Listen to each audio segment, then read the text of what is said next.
Jesse Simmons here with Michael Collins, ESPN Caddie, a current comedian. No matter what you say, you've been a comedian 4 years. This is my guy, Big Bro, right here. It's been a fantastic week, Mike. What I want to talk to you about right here, encapsulate this week, the PGA Show. This is my first one, but for you, this has been decades in the work. You've been coming for years and you've been loving it. Tell me what this show means to you and just the average person that comes here that does not have access to the public. This is an exclusive event for people. Exciting. In the industry. Yeah, so it's funny. I came to this show a lot years and years ago, and then when I was covering the Farmers Insurance Open, normally it was the same week, so I missed a whole bunch of years. Okay. But now I've gotten to come back for the last couple of years and actually been doing stuff for PGA of America. And the show is a lot different than when I first started coming here than now, but it is so much bigger. Oh my gosh. It is so much bigger. And let me just tell everybody back there, you can tell people 1 million square feet of stuff. He will tell you now when you get on site and see it, for someone who is not directionally challenged, I can't tell you how many times we were in here and he went, oh, it's right there. No, you're going the wrong way. We got to go back this way. At one point I called him and said, Mike, I'm a little nervous. I'm like, I'm pretty good with directions, but I'm nervous. I don't know where I'm at. He was way lost. Call me. He was way lost. It was crazy. I mean, this show for the golf industry, this is where everyone comes. If you own a golf course, if you own a golf shop, if you own anything golf related, literally anything golf related. Anything golf related. You're coming to this show because you're buying your clothes for the year, or at least for half of the year. All the club manufacturers are here. This is the first year PXG was here. Mm-hmm. All these club manufacturers show all of these golf courses, all of these golf clubs, all of these golf sales places. This is the stuff that's coming out later this year. It's the first chance you get to preview the new year stuff that's coming out that no one has seen before. No one's seen, the public has not seen. That's why the public doesn't get to come 27. in. Correct. Exactly. That's why the public doesn't get to come in. So unless you're a part of the golf industry, you don't get to come in here. Now it's changed a lot as well because now there's so many more golf influencers and like social media people that that aspect had never been really done before because there was no such thing when this thing first started. They've been here in Orlando for 40 years.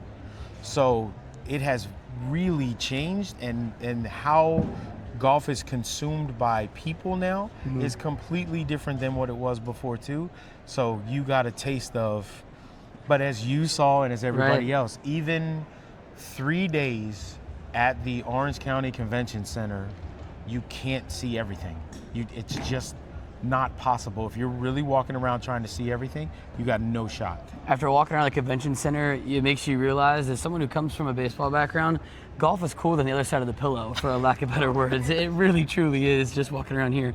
Let's run back through. It's been such a long week. I know, man. A little sleep to no sleep. Yeah. Too much caffeine, cappuccinos walking around.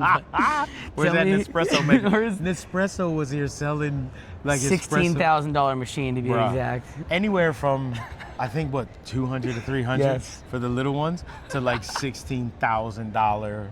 But even the guy was like, hey man, these are for big, big places, So run me back through, it's been long days that we're kind of closing it up here. Day one, demo day. You got a chance to swing with some celebrities, MC that event. Yeah. Tell me a little bit about that, the people you met. How was that a good way to set the week off for everybody that's involved? Listen, being at demo day is where people can hit the golf clubs out on the golf course and test them. It was the first time in, I'm gonna say 3 years, where the weather was good enough to do it. That's right. So that was number one. That was the biggest win, where Mother Nature finally smiled on us, and that made all the difference in the world. Now, story time and MC and stuff, like hanging out with Willie Robertson from Duck Dynasty. The stories we heard. The stuff he was talking about with Bubba was like, you'll hear that anywhere else. Correct. It was awesome. So that set the tone. Walking away from that, you were like, oh, wait, this is how we're starting off. Oh, now the week is left. We still have 3 more days. And we had to leave early at demo day because we had practice stuff to do here at the convention center for the opening ceremonies and then for the fashion show. But it was opening incredible. Day was fantastic, other than the parking, because parking it's gonna be for everyone. Not fun. We parked in a field. I waited to come out back to the car and just be like a cow there. What's up? I was holding this for you, bro. Move. Day 2 and 3, you grinded through, I want to say, at least 15 minimum interviews between the PGA Show studio, the influencer lounge, bouncing around. You got a PXG fitting. The people you talked to, mention some names in here that, my goodness, the people that we've gotten to experience and just rub shoulders with in the golf world this week have been second to none. And it wasn't even just golf world stuff. Like Calvin Johnson, Megatron is in the golf space. Melvin Gordon is in the golf space. And it's like all of these people that aren't golfers. Derek Jeter has a line of clothes, right? And if that doesn't explain it, I don't know what does. You know, truly. And people would walk by and be like, is that there? And he was here at the show last year. Right. People freaked out. So like, the people that you see walking around here, it's not just golf specific that is in this space now. So it's like seeing that too, because you know, for me, it's like, how do we have more fun and bring more people to the game of golf? And when you look around, especially this year, the people that we were talking to and hanging out with, Stephen Malbon, like he's one of my favorite people to chat with in the whole world because he's so real. He gets it. And he was a caddy too back in the day. He was like, and if you see his life and hear about his life story, he's been through it. Like he's going through some stuff. Some of it's self-inflicted, but like to get through that and be here, wouldn't change it for the world. No, man. Exactly where you are today because of that. Yeah. One piece I want to talk about outside of the runway show, and everybody on social media will see and has already seen the way you've made your mark here. He hasn't been known as ESPN Caddie, the comedian. He's been, hey, you were the guy on the runway shaking ass and having fun. Like you were in there and you were getting after it. Shout out to Ron for hooking me up with the clothes, man. That fit was nice. Let's dive into the break-in. That was that's exclusive to the Michael Collins. Tell the people a little bit about that and what was in the mix for that. So it started last year. Ken Griffey Jr. and I broke in on Wednesday night to the PGA Show after it was closed, after hours. And we drove around in these real slow little, it looked like them little buggies, driving around, and we basically were going and seeing the show with no one on the floor. And so I did it again this year with Eric Lottery. You quite literally had to break in. Which we were gonna do this bit where, hey man, we'll just go in this door, and the door was locked. Directing it was a challenge, but it was good at that point. And forgot to tell one of the security guys that we were doing the video. So of course, when the person who helped us and procured the whole thing for us, she had to come down and save us because this dude was trying to kick us out. A 75-year-old security guard was like, whoa, whoa, whoa. I know. Little Julio, the security guard, got, ¿Qué te vas a hacer? ¿Qué te vas a hacer? Man, what do you think you slow down. And I was like, if we run, he ain't catching nobody. But anyway, we had so much fun running around. Eric Lottery came, Jonathan Stewart, Eric had the hoodie on. We had the whole crew here, but we literally did kind of look like we were breaking in. It was borderline believable. It was like, whoa, let's put it this way. As we were leaving, we saw a sheriff walk in and kind of eyed us up, and then saw another sheriff, and you heard the walkie-talkie. On the radio, he's like, the radio comes through, 3 gray sweatshirts, the cameras, and microphones. And he's like, yeah, I know, I'm on the way, as we're pulling out. And I go, it's believable. It's believable. It's going to be good. That's awesome. I can't wait to put that out for everyone to see. That was a fun time directing, being able to shoot that and just roll with we that. were doing something good because Eric kept saying throughout the night, are they really letting you do this? Like, I can't believe they were letting you do this. And that's when it's like, we know we're doing something good that no one else gets to do. And that's the key. That was good. And then, after that, we're riding this roller coaster and it just doesn't seem to end. We're right here. We're there. You get to go to the concert. Dustin Lynch, meet him, bouncing around. We've done so many things. I forgot about the concert until I just said it. Like, that experience, going to MC the concert, open up the people, getting to see that. Here's how busy the schedule was.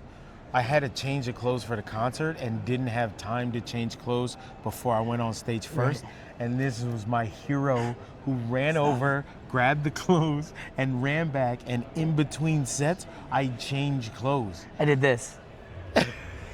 Michael, here. Go. You got 5 minutes. Did this. And people were like, hey, I don't care. Whatever. That's why mom says always wear clean drawers. Whatever. I don't care. No shame in my game. It was crazy. And Dustin was awesome too. Fantastic. He was amazing. Fantastic. Yeah, he was Grand Ole Opry member. I know. Got to rub shoulders with ESPN Caddie. I know. It was great. It was crazy. That was so cool. We finished it up here with just going to the vendors, people that love you. You love the different brands. It's a mecca. Everybody that gathers at the beginning of the year before the year gets crazy with the Masters rolling around, the Waste Management next week. It's a way you guys can touch base before you guys branch off again. Big time. Tell me about just the special part of that, and then we'll get into your favorite part of the week and some things that surprised you compared to years past. I think the thing that surprised me the most compared to years past was like the size of it, and then how all in everyone was. And so like walking around knowing that we weren't going to be able to see everything, still seeing the amount of people that were in the industry that were walking around here, like reconnecting again. And because this is probably the one time a year where you know you're going to see people that you might not have seen the whole year. This is the spot where you get to see them again. So watching people reconnect like that was pretty cool. Incredible. Yeah, it was pretty cool, but the amount of people that was here was huge. It was crazy. So that part was awesome. I don't know if I have a favorite. I don't know. Like the lie detector testing. How about that? I just totally forgot about that. So doing a lie detector, we lie detected people on the track, man, to see if you hit it as far as you think you hit it. They all lied. Yes, they did. Each and every one of them. It's fine. Whatever. But like, remember the kids. Right. We just randomly bumped into some kids, and I was like, let me go ask them a couple of questions because they look some fun kids. And we did. And it turns out they are like hardcore big time influencers. I was like, what? And they were great. It was awesome. So that might have been my favorite part, but I mean nothing beats the break-in with Big Lot. Come on, man. That's second to none. It's a unique experience, and overall, I mean, great week. This one right here. This has been great. I want to tell everybody something. This is the first time we've gotten to work together, and you know how you have something special is when people come up and ask us, hey, how long you guys been working together? Stop it. My guy, Stop dude. it. You're my guy, dude. More to come. You're my guy. Michael Collins, Jesse Simmons here at the 2026 PGA Show. I guess I'll catch you in 27. Let's go. Let's do it, baby. Let's go. See you guys next time. Peace.